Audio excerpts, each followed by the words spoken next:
वृंदावन से कान्हा के जाने के बाद राधा का क्या हुआ? राधा के साथ ऐसा क्या हुआ था कि कन्हैया बिलख बिलख कर रोए थे? भगवान कृष्ण की बात हो और राधा का जिक्र न आए, ऐसा कभी नहीं हो सकता। सच कहें तो राधा के बिना कृष्ण अधूरे हैं।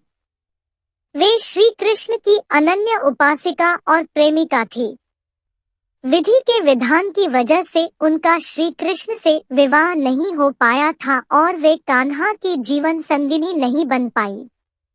इसके बावजूद मंदिरों में भगवान श्री कृष्ण के साथ उन्हीं की प्रतिमा नजर आती है।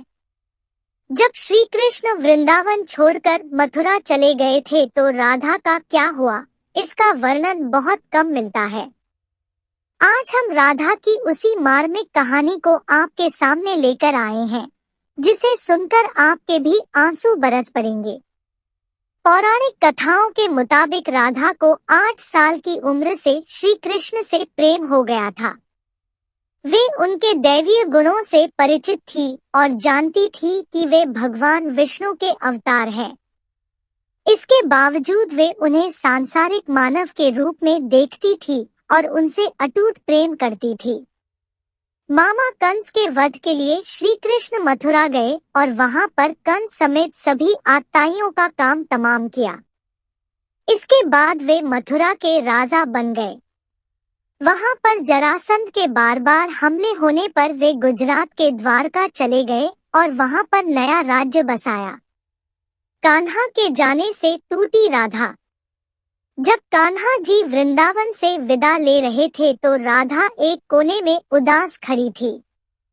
उन्होंने भगवान कृष्ण से कहा कि वे भले ही उनसे दूर जा रहे हैं, लेकिन वे उनके मन में हमेशा बसे रहेंगे। उनके जाने के बाद राधा की जिंदगी ने दूसरा मोड़ ले लिया। परिवार वालों के कहने पर राधा ने किसी और से विवाह कर लिया और उनके बच्चे पैदा हुए। अपनी पारिवारिक जिम्मेदारियां निभाते हुए वे बुजुर्ग हो गई, लेकिन अपने कान्हा से उनका प्रेम कभी कम नहीं हुआ। बुजुर्ग अवस्था में पहुंची द्वारका।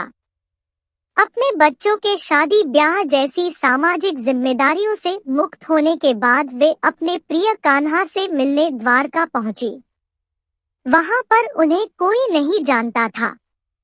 तब तक भगवान श्री कृष्ण रुक्मिणी, सत्यभामा समेत 8 महिलाओं से शादी कर चुके थे।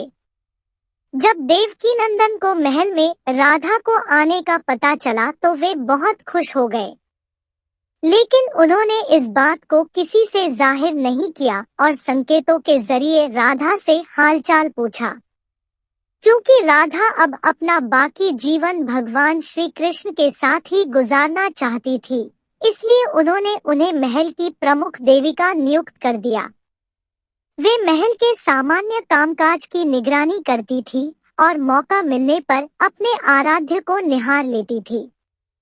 कई दिनों तक इस तरह चलने के बावजूद उन्हें अपना कान्हा से वह भावनात्मक जुड़ाव महसूस नहीं हो पा रहा था, जिसे पाने के लिए वृंदावन से इतनी दूर गुजरात पहुंची थी।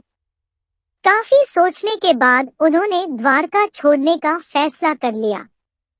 वे कहाँ जाएंगी और क्या करेंगी, इसका उन्हें कोई भान नहीं था। उन्होंने भगवान कृष्ण से विदा ले और महल से निकल पड़ी। उन्होंने महल से दूर जाकर कान्हा जी के साथ दोबारा से आत्मिक संबंध स्थापित करने का फैसला किया था। बीमार पड़ने पर कन्हैया को पुकारा। धीरे धीरे वक्त बीतता गया। अकेलेपन, बुजुर्गावस्था और कान्हा से दूरी की वजह से राधा गंभीर रूप से बीमार हो गई। जब उन्हें अपना अंत नजदीक नजर आया तो उन्होंने अपने प्रियतम कान्हा को पुकारा। राधा की पुकार सुनते ही भगवान श्री कृष्ण उनके पास पहुंचे। वहां पर उनकी दारुण हालत देख उन्हें बहुत दुख हुआ। उन्होंने उनकी मदद की इच्छा दिखाते हुए कोई भी मनोकामना मांगने के लिए कहा।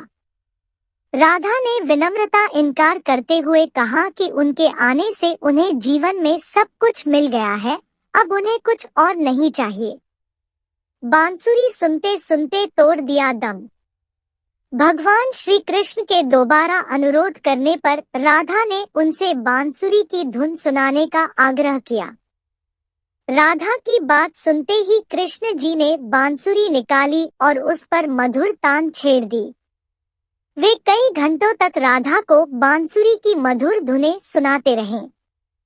अपने प्रिय कान्हा की बांसुरी सुनते सुनते राधा में देह त्याग दी और आध्यात्मिक रूप से हमेशा के लिए भगवान श्री कृष्ण में विलीन हो गई। राधा के जाने पर बिलख बिलख कर रोए श्री कृष्ण। उनका निधन होते ही श्री कृष्ण भी बिलख बिलख कर रोने लगे, जिससे उनकी आंखें लाल हो गई।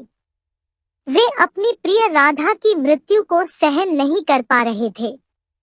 कहते हैं कि राधा के जाने से श्री कृष्ण अंदर से इतना टूट गए कि उन्होंने प्रेम के अंत के रूप में अपनी बांसुरी तोड़कर फेंक दी और इसके बाद दोबारा कभी उनकी मुरली की धुन किसी ने नहीं सुनी। इसी तरह की कहानियों के लिए वीडियो को लाइक और चैनल को सब्सक्राइब करें और जुड़े रहें हमारे साथ। धन्यवाद।